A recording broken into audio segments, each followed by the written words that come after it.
Welcome to my YouTube channel Abbasi education network. आज हमारे पास मॉड्यूल थ्योरी लेक्चर सीरीज़ का 7th लेक्चर है। आज के लेक्चर में हम सेकंड आइसोमॉर्फिज्म थ्योरम को स्टेट और साथ उसका प्रूफ देखेंगे। Let's start. आज के लेक्चर में हम सेकंड आइसोमॉर्फिज्म थ्योरम के स्टेटमेंट और उसके प्रूफ का डिस्कस करेंगे। Let's come on statement.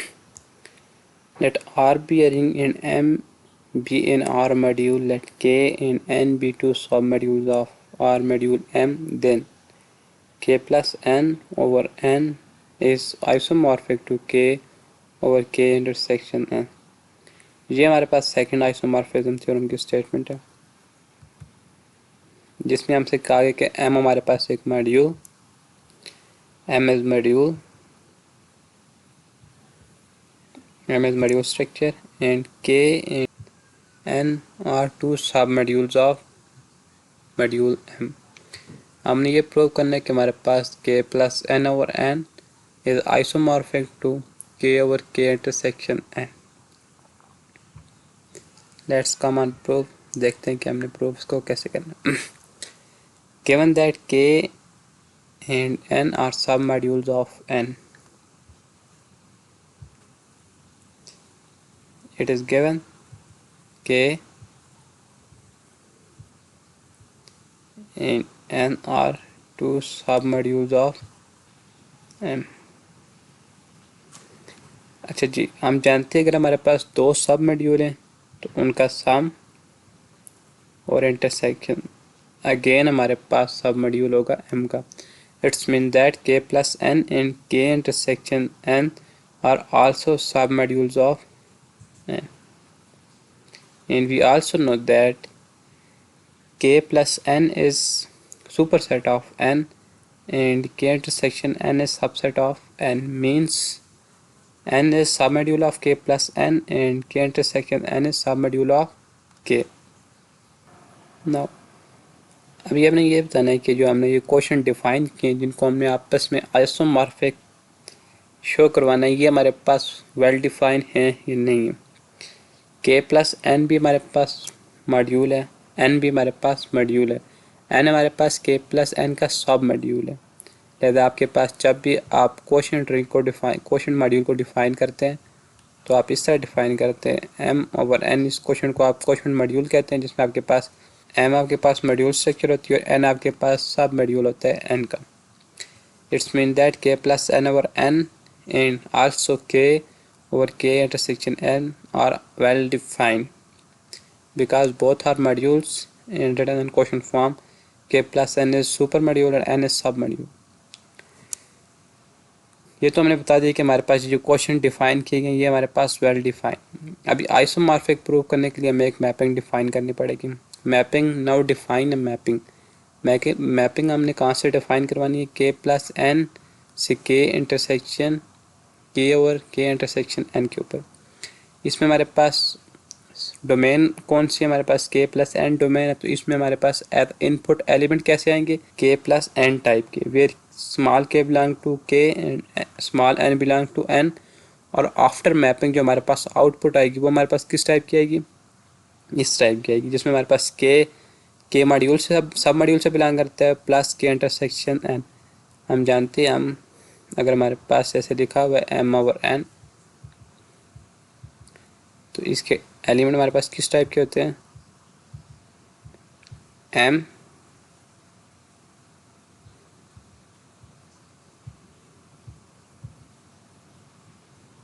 Plus N type के, फिर N is सब मॉड्यूल। सिमिलरली हेयर, तो हमारे पास जो आउटपुट आएगी वो हमारे पास किस तरह की आएगी? K plus K intersection N। इसमें K हमारे पास सब मॉड्यूल K का एलिमेंट है। तो ये हमने मैपिंग डिफाइन करवा दी। अभी हमने प्रूव करवाना है कि जो हमने मैपिंग डिफाइन किए वो हमारे पास होमोमॉर्फिज्म या सब्जेक्टिव होमोमॉर्फिज्म स्ट्रक्चर कंस्ट्रक्ट करती है। फर्स्ट ऑफ ऑल हमने शो कर रहे हैं कि जो मैपिंग हमने डिफाइन की है वो हमारे पास वेल डिफाइन। तो वेल डिफाइन के लिए हम क्या करते हैं? हम दो प्री इमेजेस को आपस में इक्वल सपोज करते हैं। तो let us suppose that K1 plus N1 equal to K2 plus N2। where k1 and k2 belong to k and n1 plus n2 belong to capital N। हमने ये pre images लिए हैं from set k plus n से, हमने इनको equal suppose किया और हमने प्रूव करवा देना कि जो हमारे पास इमेजेस आएंगी इसकी अंडर 5 मैपिंग वो हमारे पास इक्वल होंगी। यहाँ से हमने k और n को सेपरेट कर दिया, k1 minus k2 equal to n2 minus n1। If is here k1 and k2 belong to k और उनका डिफरेंस भी हमारे पास k से बिलोंग करते हैं। ये सब मॉड्यूल k का एलिमेंट और n1 and n2 belong to n and their difference must belong to n। ये हमारे पास n का एलिमेंट है, यानी ये हमारे पास k मॉड्यूल सब मॉड्यूल का एलिमेंट है और ये हमारे पास सब मॉड्यूल n का एलिमेंट है। ये आपस में इक्वल है, मीन्स दोनों हमारे पास k से भी बिलोंग करेंगे और n से भी बिलोंग करेंगे। इट्स मीन दैट ये हमारे पास k1 minus k2 belong to k intersection n and also n2 minus n1 belong to k intersection n। इसकी हमें यहाँ पर ज़रूरत नहीं, इसलिए नहीं लिखेंगे। Now k1 minus k2 belong to k intersection n, तो उसको हम by using the definition of coset, अगर हमारे पास a plus H equal to B plus H लिखा हो, if and only if a minus B belong to H, नहीं हमारे पास a minus B belong H से बिलोंग कर रहे हैं तो उसको हम इस फॉर्म में लिख सकते हैं। अगर इस फॉर्म में लिखा हुआ है तो हम इसको इस फॉर्म में लिख सकते हैं। ये हमारे पास टू वे कंडीशन होती है in case of cosets. Similar by applying this definition, ये डेफिनेशन हमने अप्लाई किया तो हमारे पास ये फॉर्म होगी। नाउ देखें इधर हमारे पास अगर k plus k intersection n है तो उसका वो हमारे पास किसके इक्वल होता है, phi of k plus n। अगर यहाँ हमारे पास k1 हो जाएगा तो यहाँ हमारे पास k1 प्लस n1, और अगर यहाँ पर k2 हो तो k2 plus n2। By using definition of phi हमने इसकी जगह ये रिप्लेस कर दिया, इसकी जगह ये रिप्लेस कर दिया। तो सपोज हम लेके चले कि हमारे पास प्री इमेजेस इक्वल हैं, अंडर 5 मैपिंग हमारे पास इमेजेस भी आपस में इक्वल आ गई। दिस शोज दैट और defined mapping is well defined.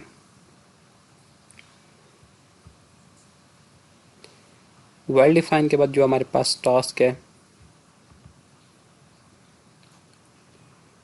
वो हमारे पास है कि हमने जो मैपिंग डिफाइन की उसको हमने होमोमॉर्फिज्म स्ट्रक्चर प्रूव करवाना। तो कंडीशंस ऑफ होमोमॉर्फिज्म की कंडीशंस, हमने जो मैपिंग डिफाइन की है फाई उसको हमने मॉड्यूल होमोमॉर्फिज्म प्रूव करवाना है। तो हमारे पास होमोमॉर्फिज्म की दो कंडीशन होती हैं। फर्स्ट कंडीशन हमारे पास phi of X plus 1 equal X plus Y equal to phi of X plus phi of Y, and second condition is phi of a X equal to a into phi of X where a is element of ring.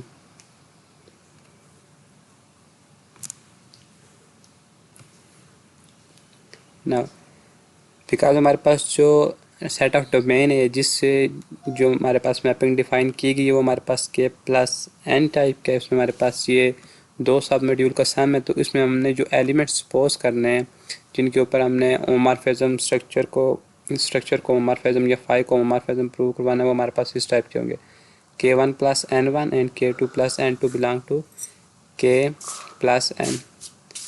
तो phi को apply करते हैं k1 plus n1 plus k2 plus n2 equal to phi of, इनको ये brackets को हम ख़त्म कर देते हैं k1 plus k2 plus n1 plus n2। अभी यहाँ पर हम यूज़ करेंगे डिफिनेशन ऑफ फाई जो हमने डिफाइन किया है वो हमारे पास क्या है। अगर हमारे पास k प्लस n1 हो तो उसकी जो हमारे पास रिजल्ट आता है वो किस टाइप का आता है, k plus k intersection n। तो हमारे पास यहाँ पर क्या है k1 plus k2 plus n1 plus n2। Mapping के बाद जो हमारे पास रिजल्ट आएगा वो हमारे पास कैसे आएगा, ये k1 plus k2 plus k intersection n। ये हमारे पास फाई मैपिंग डिफाइन की गई उसका हमारे पास रिजल्ट आ रहा है। अभी ये हमारे पास दो कोसेट्स की एडिशन हमने अप्लाई की। अगर हमारे पास ऐसे लिखा हो k1 plus k intersection n plus k2 plus k intersection n, तो इनको हम ऐड कैसे करते हैं, ये एलिमेंट ऐड करके इसको हम सिंगल टाइम लिख देते हैं। तो इसकी हमने क्लोज एडिशन ऑफ कोसेट्स की फॉर्म को लिख दिया, ठीक है। तो ये हमारे पास phi of k1 plus n1 plus phi of k2 plus n2 इसकी इक्वल है। तो यहाँ पर हमारे पास होमोमॉर्फिज्म की फर्स्ट कंडीशन प्रूफ हो जाएगी। सेकंड कंडीशन में हम एक एलिमेंट रिंग से लेते हैं और एक एलिमेंट के प्लस एन से लेंगे, उसके ऊपर 5 मैपिंग अप्लाई करेंगे। 5 ये हमारे पास इनसे मल्टीप्लाई हो जाएगा, ए के 1 प्लस ए एन 1। अभी जो हमारे पास आफ्टर मैपिंग 5 हमारे पास जो आउटपुट आएगी उसमें हमारे पास ये एलिमेंट ए के 1 प्लस के इंटरसेक्शन एन आ जाएगा बाई डेफिनेशन ऑफ 5 की डेफिनेशन को यूज़ करेंगे। ये हमारे पास स्केलर मल्टीप्लिकेशन ऑफ कोसेट्स है, इसको हम इस फॉर्म में लिख सकते हैं। और ये हमारे पास किसके इक्वल है 5 के 1 प्लस एन 1। यहाँ हमारे पास होमोमॉर्फिज्म की सेकंड कंडीशन भी प्रूफ हो जाएगी, जिस मीन दैट जो मैपिंग हमने डिफाइन की है वो हमारे पास मॉड्यूल होमोमॉर्फिज्म है। सेकंड चीज़ हमने क्या देखनी है, हमने जो मैपिंग डिफाइन करवाई है उसको हमने ऑन टू प्रूव करना है। ऑन टू का मीनिंग हमारे पास होता है कि हर इमेज के लिए हमारे पास एक प्री इमेज एग्जिस्ट करेगी। Since any K plus K intersection N belong to K और K intersection N is the image of K plus 0 N belong to K plus N, यानी हमारे पास ये जो एलिमेंट है जो हमारे पास इमेजेस की सेट से बिलोंग करता है उसकी कोरस्पॉन्डेंस हमारे पास K plus N set of domain के एक एलिमेंट होगा जिसके अंडर 5 मैपिंग हमारे पास ये आउटपुट आई होगी। दिस मीन हमारे पास define mapping 5 is onto. Mapping हमारे पास होमोमॉर्फिज्म भी है और ऑन टू है, तो इस मैपिंग को ऐसी मैपिंग जो हमारे पास होमोमॉर्फिज्म भी हो और ऑन टू भी हो उसको हम क्या कहते हैं surjective homomorphism. This mean that 5 which is defined from k plus n to k over k intersection l is surjective or onto homomorphism। अभी यहाँ पर हमें यूज़ करना है फर्स्ट थ्योरम ऑफ आइसोमॉर्फिज्म या फर्स्ट, वो हमारे पास क्या कहते हैं फर्स्ट आइसोमॉर्फिज्म थ्योरम की हमारे पास स्टेटमेंट इस तरह की, अगर हमारे पास m और n दो मॉड्यूल्स हों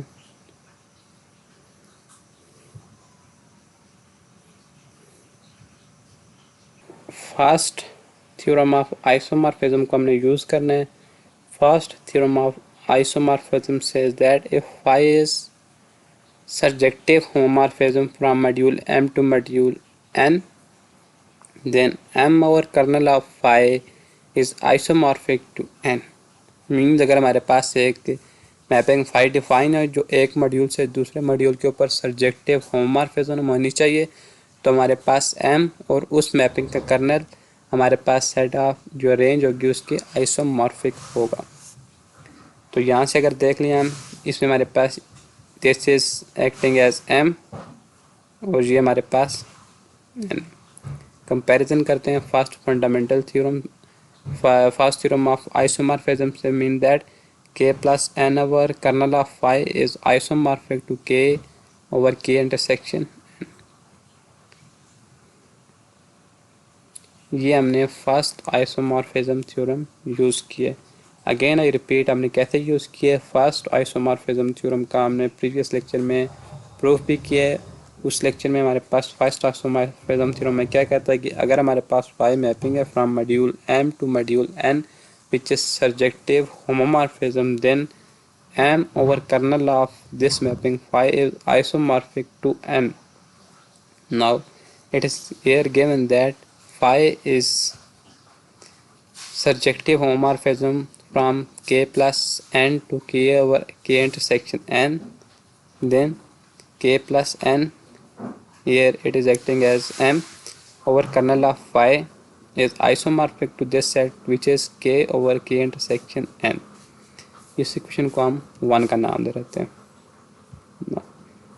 अभी हमने शो कराना है कि हमारे पास जो स्टार्ट में हमने सेकंड आइसोमॉर्फिज्म थ्योरम स्टेट किया उसमें हमारे पास यहाँ पर कर्नल की जगह n आते हैं। कर्नल की जगह यहाँ पर हमारे पास n आता है। तो अभी हमने शो करना है कि हमारे पास जो कर्नल ऑफ फाई इस मैपिंग का कर्नल है वो हमारे पास n के इक्वल है। अगर ये प्रूफ करने में हम कामयाब हो जाते हैं तो हमारे पास ये सेकंड आइसोमॉर्फिज्म थ्योरम कंप्लीट हो जाए। बाय डेफिनेशन ऑफ कर्नल, ये कर्नल ऑफ फाई में हमारे पास इस के प्लस एन के वो वाले एलिमेंट होंगे जो इस सेट की आइडेंटिटी के ऊपर मैप करेंगे। कर्नल ऑफ फाई हमारे पास के प्लस एन से वो तमाम एलिमेंट होंगे जो हमारे पास आइडेंटिटी में मैप करेंगे, यानी हमारे पास जब फाई ऑफ उन एलिमेंट के ऊपर हम फाई अप्लाई करेंगे तो हमारे पास इस सेट की आइडेंटिटी आएगी।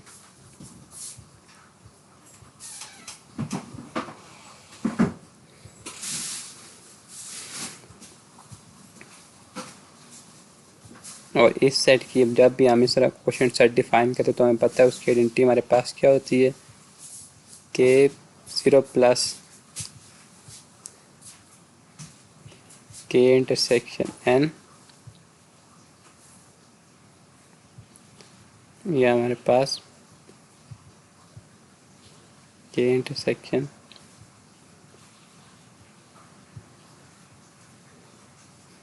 एन हमारे पास इस सेट की एडिटिव आइडेंटिटी है। It's mean that kernel of phi में हमारे पास के प्लस एन के वो एलिमेंट होंगे जिनके ऊपर हम फाई मैपिंग अप्लाई करेंगे तो हमारे पास आउटपुट में additive identity which is K intersection N. So similarly here अभी अगर इसके ऊपर हम मैपिंग जो हमने फाई डिफाइन की वो अप्लाई करें तो मैपिंग की हमारे पास आउटपुट कैसे आती है, जब हम के प्लस एन के ऊपर फाई अप्लाई करते हैं जो हमने डिफाइन की तो हमारे पास K plus K intersection N की इक्वल आती है। बाय डेफिनेशन ऑफ फाई जो हमने स्टार्ट में डिफाइन किया है, तो कर्नल ऑफ फाई में हमारे पास के प्लस एन की वो वाले एलिमेंट होंगे जो हमारे पास अभी ये आपके पास डेफिनेशन होती है कि वो सेट की अगर a plus H equal to H आ रहा है तो it mean a belong to H. Two way condition है, अगर ए एच से बिलोंग करता है, को सेट से बिलोंग करता है तो ये आप लिख सकते हैं। अगर आपके पास इस तरह लिखा गया है this mean that A belong to H, तो यहाँ हमारे पास K plus K intersection H equal to K intersection H, this mean that हमारे पास के किस से बिलोंग करता है, के इंटरसेक्शन एन से। तो यहाँ जो हमने कर्नल ऑफ फाई को डिफाइन किया है विच इज़ के प्लस एन, उसमें के हमारे पास मॉड्यूल के का एलिमेंट है और एन हमारे पास एन का एलिमेंट। ये दो स्टेप करने के बाद हमारे पास शो हो गया के हमारे पास किस से बिलोंग करता है, के इंटरसेक्शन एन से, मीन्स वो एन से भी बिलोंग करता है और हमारे पास के से भी बिलोंग करता है। जस्ट मीन हमारे पास ये वाला जो के ये भी एन से बिलोंग करता है और ये एन तो ऑलरेडी एन से बिलोंग करता है, और एन के अगर दो एलिमेंट हैं उनका सम अगेन एन से बिलोंग करेगा। इट्स मीन दैट जो हमारे पास कर्नल है उसमें एन के तमाम एलिमेंट पड़े हुए हैं, mean that kernel is equal to N. अगर हमारे पास कर्नल एन के इक्वल आ गया, ये वाली वैल्यू अगर हम इसमें सब्स्टिट्यूट कर दें, कर्नल ऑफ फाई की जगह एन सब्स्टिट्यूट कर दें तो हमारे पास सेकंड आइसोमॉर्फिज्म जो थ्योरम है वो हमारे पास प्रूफ हो जाए। तो आज के लेक्चर में इतना ही। अभी तक जिसने मेरा चैनल सब्सक्राइब नहीं किया kindly subscribe my YouTube channel.